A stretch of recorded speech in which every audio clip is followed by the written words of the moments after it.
మీలో చాలామంది నన్ను అడుగుతూ ఉంటారు, కృష్ణ మీరు ఇంతలా ఎలా నవ్వుతూ ఉంటారు అని, ఇంతలా ఎలా సంతోషంగా ఉండగలుగుతారని. ఈ ప్రపంచంలో 4 వైపులా సమస్యలున్నాయి, బాధలున్నాయి, అయినా మీరు ఎలా నవ్వుతూ ఉన్నారని. నిజం చెప్పాలి కదా, ఈ ప్రపంచంలో 4 వైపులా బాధలున్నాయి, ప్రతి జీవికి సమస్యలున్నాయి. కానీ కృష్ణుడి జీవితంలో చాలా ఎక్కువ సమస్యలున్నాయి. అయినా సరే నేను నవ్వుతూనే ఉంటాను. ఎందుకు? కారణం ఉంది, ప్రేమ. నా సమస్త ధ్యానాన్ని కేంద్రీకరించేది ప్రేమను ప్రాప్తించుకోవటం కోసమే. ఎలాంటే రాధలాంటి ప్రేమ, ద్వారక ప్రేమ, సోదర ప్రేమ, భార్య ప్రేమ, పుత్రుల ప్రేమ, తల్లిదండ్రుల ప్రేమ, అలాగే ఇంకా మొదలైనవి. నా ధ్యానం ఈ ప్రేమలపైనే కేంద్రీకరిస్తాను.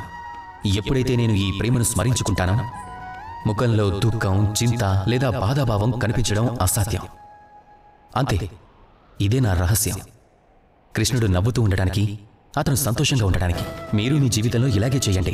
మీరు కూడా మీ జీవితంలో ప్రేమను పొందితే దానిపై మీ ధ్యానాన్ని కేంద్రీకరించండి. ఆ ప్రేమ కోసం ధన్యవాదాలు చెప్పండి. మీ జీవితంలో దొరికిన ఎంత చిన్న వస్తువుకైనా దానికి ధన్యవాదాలు చెప్పండి. నేను ఖచ్చితంగా చెప్తున్నాను, మీ సమస్త జీవితం మారిపోతుంది.